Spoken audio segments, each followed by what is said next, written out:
Hey up, welcome to the Cannon Hall Farm podcast with us, the Nicholson brothers, farmers Rob and Dave. We're two Yorkshire farmers who, along with our dad Roger, brother Rich and the rest of our family, have turned a farm with 2 sheds and a barn into an award-winning tourist attraction. You've seen us on telly, live on Facebook, and now we've got our very own podcast. On today's episode, we'll be joined on the sofa by our brother Rich to discuss our brand new book. Coming up. Rich, have you brought the tooth to put under the mat for the tooth fairy? So Mat? Well, that's what we had. Since when was it the tooth mat fairy? Well, no, So it was under a pillow. No. I never put mine under a pillow. Did you My not? mum told You me had to it- put it under the mat at bottom at stairs. All right. Because it probably that decade it stunk.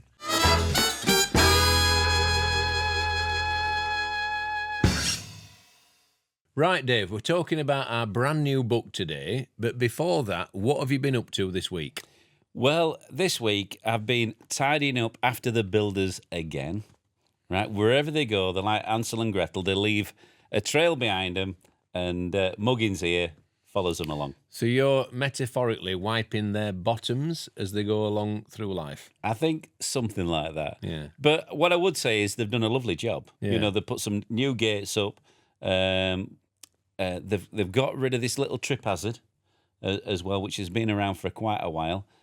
So that's nice. And we're working together as a team, but it just involves me tidying up after them. So what's nice to hear is that you're working harmoniously, Yeah, you're getting on, you're doing good work, and the place is looking tidier. exactly. Well, that'll do. I've been busy fine-tuning the livestock, moving a few things around, giving vital vaccinations and treatments to animals that need it, and really just getting ready for springtime. I feel as though we're in a good place, and the more we do in terms of preparation for the big event, the better off we'll be. And I've also been keeping a really good eye on Sapphire. I think she's now within 1 week of giving birth. Well, talking of Shire horses, I've got to tell you this. Rob did a cracking video taking Valentine to her new home, and he filmed it all in slow-mo. Dave, I'm sorry to disappoint you. What? Adam, the cameraman, Yeah. has done a minor alteration to my phone, and it's now all in real time. It was still in slow-mo, though. No, I'd clicked on something that made the centre part of each segment of filming in slow-mo. So it started off normal, finished in normal, but the middle bit was in slow motion.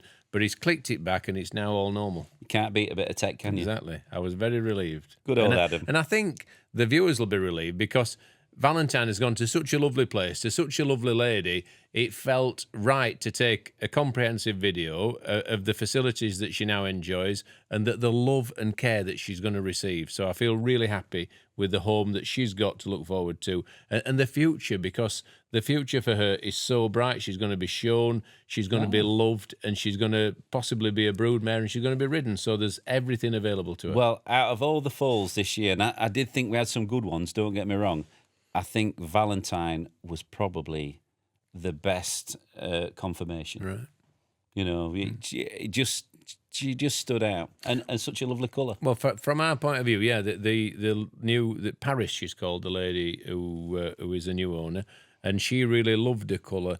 But what just struck me was how pleased she was to have her, and how much she was going to love and enjoy her. So it was the perfect home for the perfect horse. Yeah, well, you know, these people live and breathe horses, don't they? It's like when I dropped.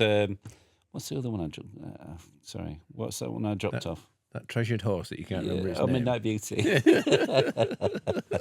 It's not that David doesn't care deeply for these horses. just He got a obviously bad does. memory. It's just going to shock him memory. No, when I dropped Midnight Beauty off, you could tell, you know, she was going to be looked after. Yeah. You know, these people love horses so much, and when they're riding them every day, they're enjoying them, and they enjoy each other's company. Yeah. It's a lovely thing. On today's episode, we're joined by our brother Rich to talk about our latest book. We've all written chapters in this book, but Richard gets the chance to talk about his late wife, Maxine, which is really poignant and really emotional. Well, let's get him on the sofa then. Yeah. Come on, Rich.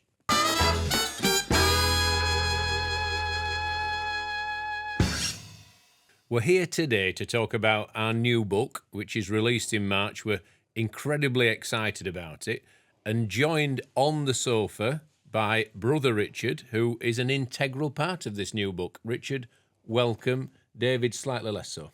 Well, I'm just thinking, you said sofa. I'd always say settee. Or is it a couch? I would say What would you settee. say?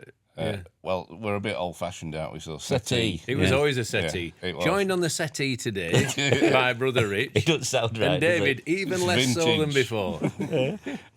So, Rich, did you enjoy writing your part of the book? Yeah, I did. I felt there were some bits of my story that had not been told, and some quite emotional bits too.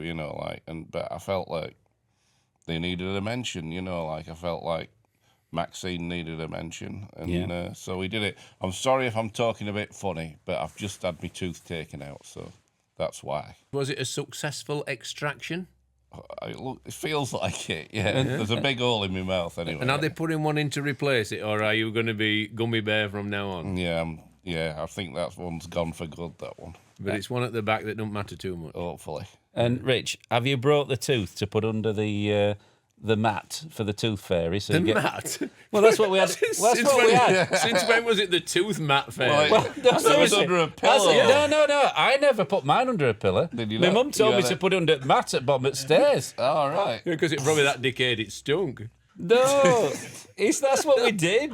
Don't you remember? No, we were under pillow. No, Matt, definitely Matt. Bottom at stairs. I You can probably see it got now. fed up with Yeah. But she probably couldn't be bothered to sorry, the tooth fairy couldn't be bothered to put it under the pillow. Yeah. So she said, just put it under the mat, so just like So Mum had a there you special go when you're in arrangement bed. with a tooth fairy. She were probably worried about waking you up. In South Africa, right, it's a tooth mouse. Is And it? they have a little plate, and the mouse actually builds his house with it with the teeth. Right. That's what they do. Interesting fact there. They didn't let me keep the tooth, actually. They didn't. No. I bet But they're she going to did- sell it. She did compliment me on the size of the root. She said it was very, very impressive. And that's why it took so long and so much wiggling to get And why out. did it come out? Was it actually dead? Now, the top bit had sort of Too many sweets. crumbled. So why didn't you just have one of them things where you drill another into the root if the root was long and good? Apparently, no, there wasn't enough of the top left. You left it till late. No, it wasn't there at all. You're full of theories, aren't you? Yeah. I can't remember. It was just beyond saving. And did so- it hurt? Yes. A lot? Quite a lot, Does it yeah. still hurt?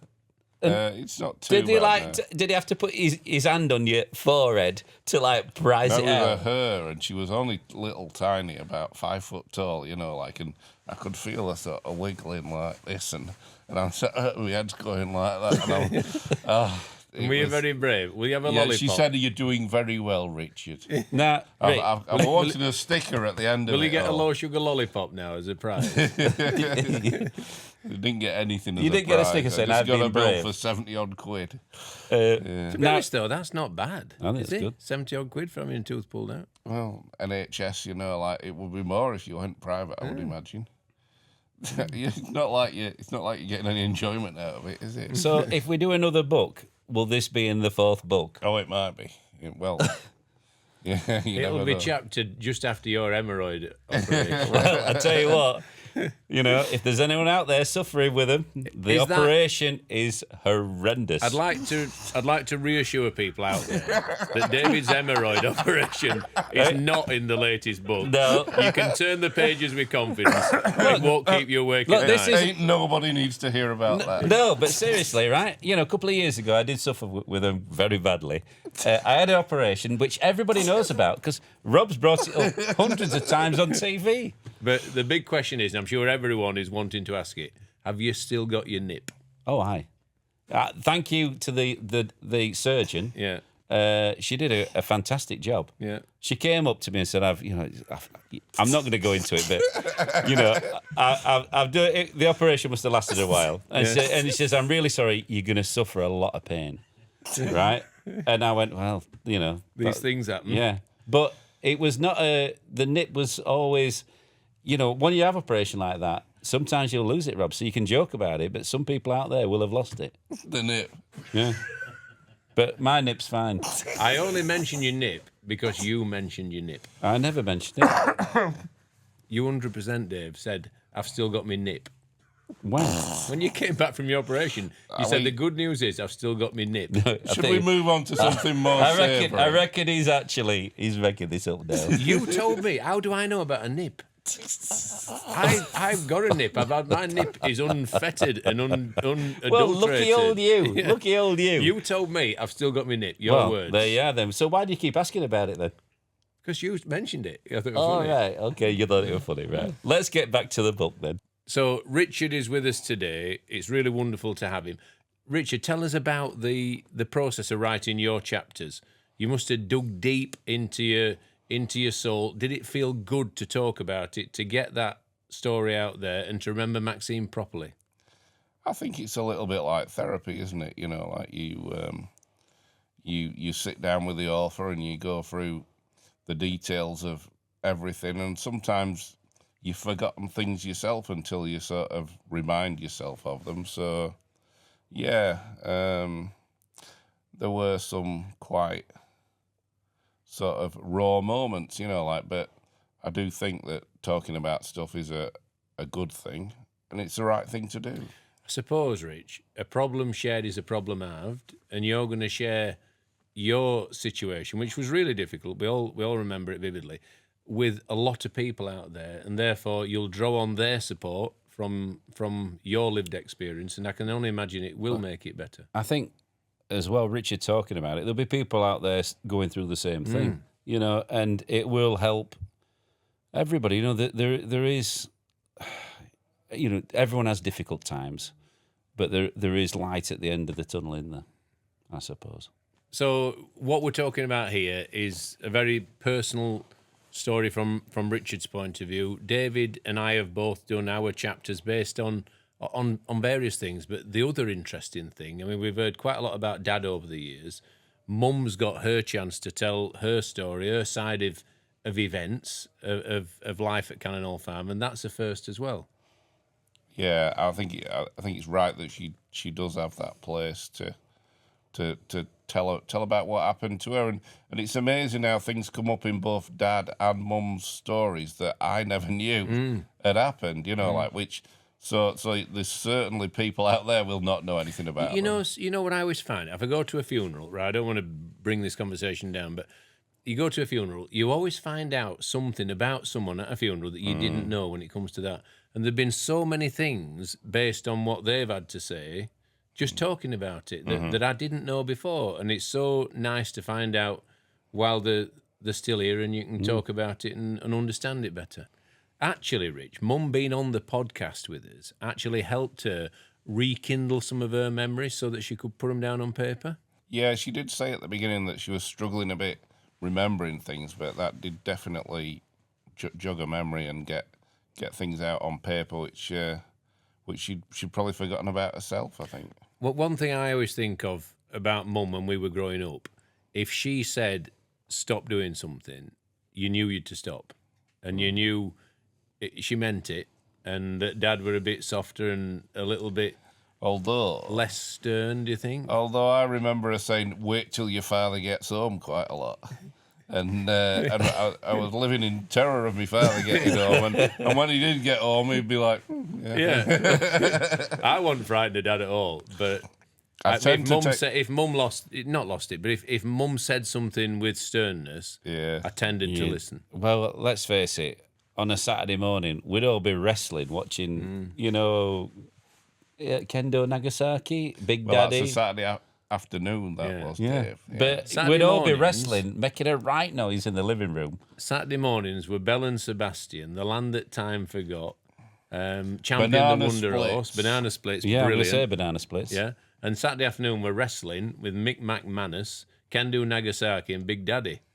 I remember Kendo Nagasaki nearly getting his mask off. Big Daddy nearly had his mask off. Yeah, they didn't look athletes though, did they? Wasn't there a wrestler from Barnsley, Rob?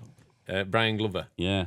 What was Leon it? Ares. Well, that was it, yeah. That was his also- wrestling name. He had another one where he was a Russian as well, didn't they? Yeah, they just mixed and matched, you The know. theatre of it. He were did great. Was it Tetley Tea? Did he Yeah. do the advert for? Yeah.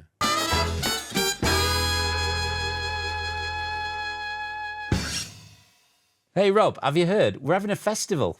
Don't be daft, you tea cake. We're too old for a festival. Not that kind of festival. It's a lambing festival.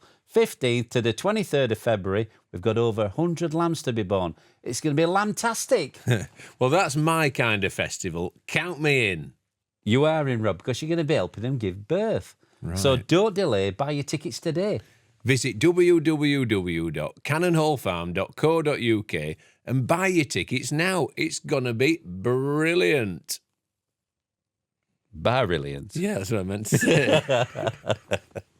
It's going to be brilliant. It's as bad as mine.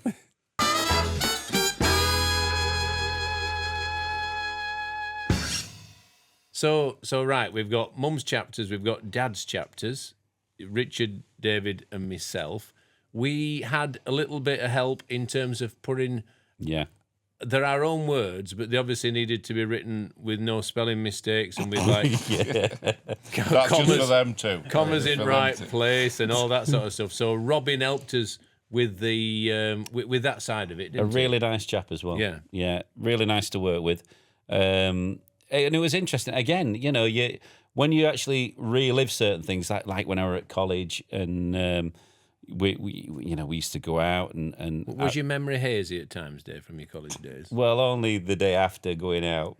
But Nights in the barrel. no. This was LA's. in Oh, Hull. was it? Oh, LA yeah. is- Lexington Avenue. Yeah. I've been there. Yeah. Yeah. Well, Well, we both went to Hull, didn't we? At the same. Did you ever go there at the same time? Did you ever see each other out on a night out in no, Hull? there were miles of. Well, it's not like you have a car, is it? You know, like and Beverly's. You never arranged to meet No, up or something like Richard Well, me and- came home when I went, didn't he? that? No. 'Cause I went to college when I was 18. Yeah. Richard went to university when he was 18. Which was 2 years before. wasn't Yeah. it? Oh And that- no, because I'd done a year at Foundation Yeah. Art at Barnsley. No, he were away at the same time I were away. Yeah, no. But I thought you two came back together. I were only away for 9 months. Yeah, I went away for 9 months as well. So I went away 2 years after you. Anyway, we'll You've been continue, away 3 years. We'll continue this deliberation another time. Yeah. We're here, obviously, to talk about the new book. What makes this book different to the last? Because that's bound to be what people are thinking. I suppose it's our words on our chapters. That's the different thing. We're talking about growing up. You know what we want to do in the future. A little bit of filming occasionally. I talk about the cricket against the Yorkshire Vets in one of my chapters. From my point of view, a lot of the content is animal related. And the thing I've found more difficult than any other, the worst thing to happen to us in a farming sense, in my opinion, was when we lost Poppy the Shire horse, closely followed on by Chester the foal. And that was a time that coincided with doing live broadcasts. So I was out there trying to explain to people what was happening, why it was happening. But why can't you get the fire brigade to lift her up? Why can't Well, we why did. can't you do something? We Why tried, can't didn't she we? have a cesarean? Yeah. All these questions fired at you with literally hundreds of thousands of people watching. We were catapulted into the spotlight in a live forum, and you become camera person, you become narrator, you become everything, don't you? Your own And editor. it was a time when we didn't have that higher ratings on Facebook, but it didn't have. All of a sudden, Yeah. we had 4 million people in a week watching you.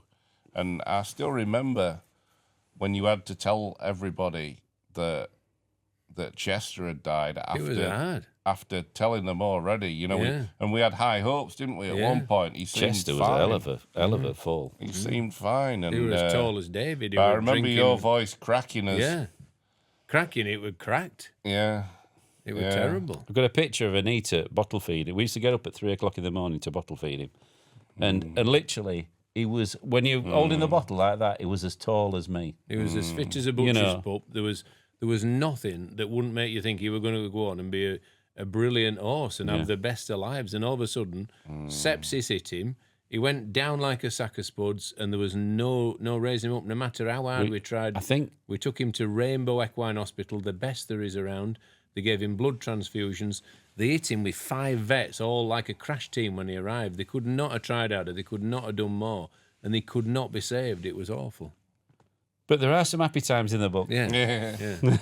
You know, I remember I wrote about my mate John. We'd just be, when we talk about LA's, Yeah. we'd come back the next day, Tuesday night. Does this involve drinking? Yeah. I'd like to say David does not drink all of the time. Do not be put off by that. Right, but we'd been out Tuesday night and next day, Wednesday test.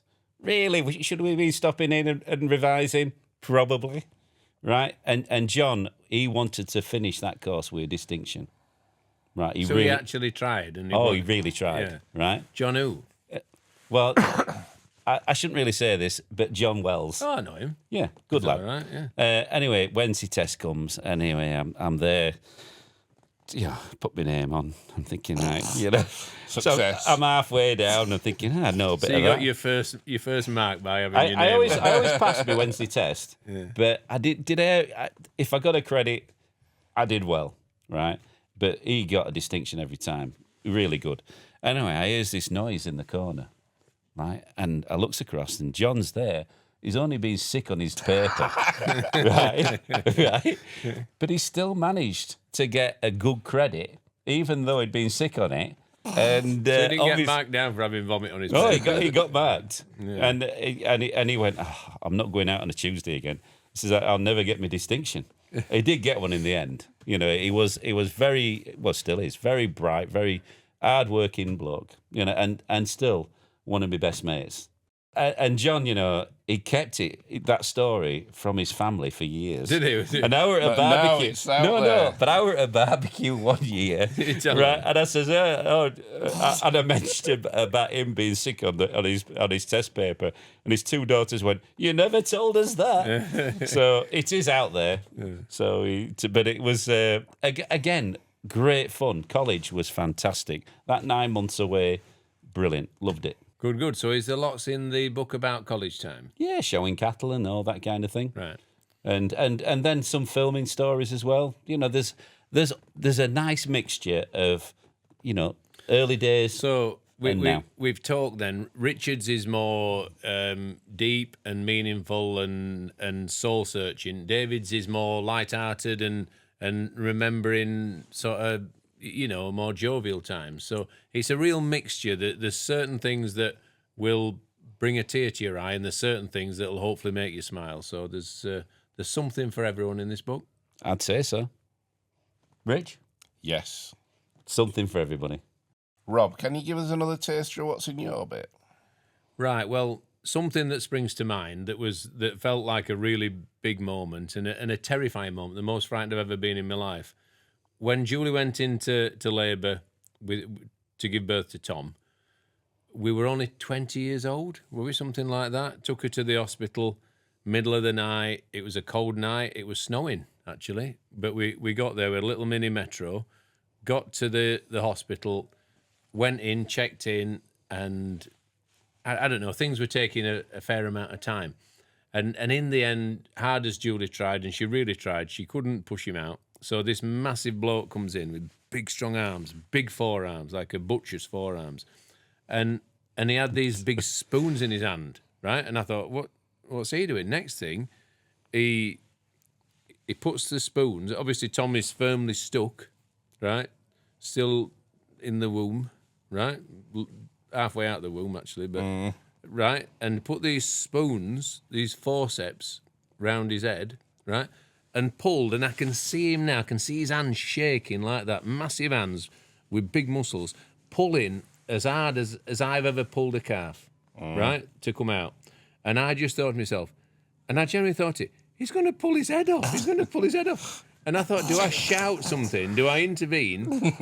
Right? No! Yeah, I felt like doing that. I thought, he's going to pull his head off. Oh, dear. And he pulled, and Julie's pushing, and all her face went... She bust up blood vessels in her face. Blimey. It was the most frightening thing I've ever been involved in, right? Yeah. But he was born, rushed straight to an incubator because he wasn't breathing properly. Right. Special care. And I'm thinking, it just knocked the stuffing out of us, you know, because you're thinking you want to cuddle, you want this, you know, they'd be doing selfies now, wouldn't they, and all that. But it wasn't like that. It was quite dramatic. It was quite frightening, very frightening actually. And it was something that I'll never forget. And it was those big arms quivering as he were pulling as hard as he could. That's You what see, in my springs to dad's mind. day, he just used to sort of pace around in the corridor outside. He didn't. He went Hot ploughing. water and he went ploughing from- ploughing. He went Ah. ploughing. He were drilling barley when I were born. Well, I remember when you were born. Not Do you? that. And I Can you wasn't remember there, it? but I can remember leaning over the cot and seeing David sort of sleeping peacefully in there. Did you like Just nip after me or he'd anything been- like that? Did he No. nip you? You weirdo. Would you have nipped me if you'd have been the older brother? Let's see if it moves. I've got one little thing that is in one of my chapters as well with Rob, actually, when Rob gives me the best advice he's ever given me. What did I give you? It was when Poppy she just got married, and we were all outside the White Bull having some nice pints of Peroni.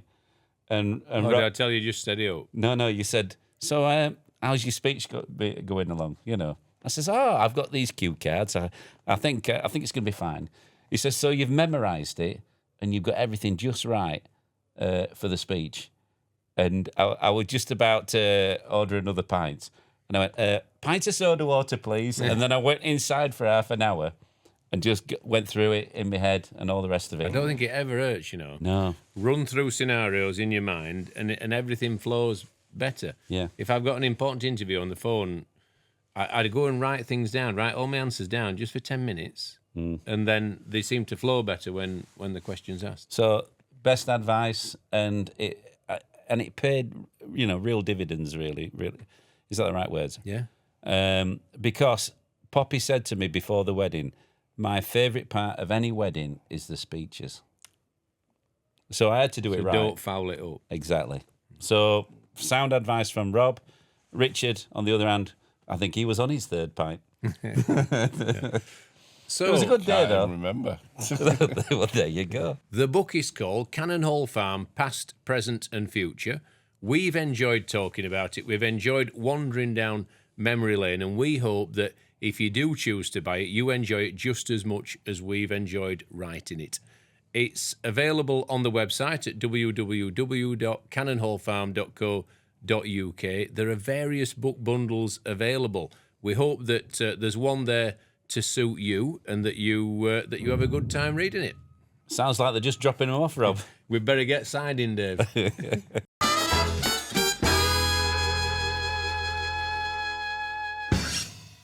Thanks for listening to this episode of the Cannon Hall Farm podcast. If you like listening to our brother Rich, he's got his very own episode coming out in the next couple of weeks. And once again, you can pre-order our latest book, Cannon Hall Farm, Past, Present and Future. It's available to buy on our website.